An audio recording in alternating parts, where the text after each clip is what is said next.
Guten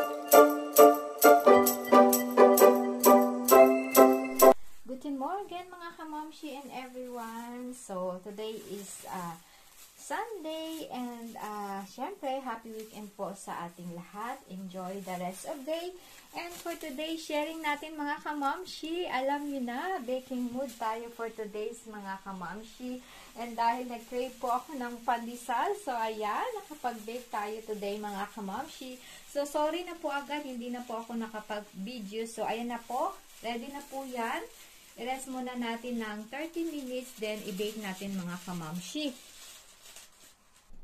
So, mga kamamshi, ayan na po yung 30 minutes. So, i-bake na po natin. And na-preheated ko na rin yung aking oven sa 180 Celsius Fahrenheit. So, i-bake natin na 15 to 20 minutes mga kamamshi.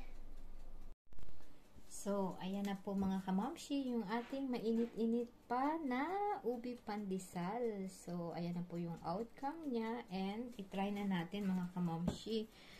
So, wait lang, mag-cut muna ako ng butter. So, ayan, itry na natin. So, dito tayo mag-try para makita niyo mga kamamshi. So, ayan na po yung outcome. So, pag mga ganitong maganda yung outcome mga kamamshi, nakaka-proud as in, lalo na home baker lang tayo. So, ayun na po. And, tingnan nyo diba, nagpa-fluffy-fluffy yung ating bread. So, i-cut natin. So, ito na po. Kayo na po maghusga mga kamamshi. So, ayan po yung ating yummylicious na ubi pandesal mga kamamshi. And, lagay natin yung ating butter. So, ayan.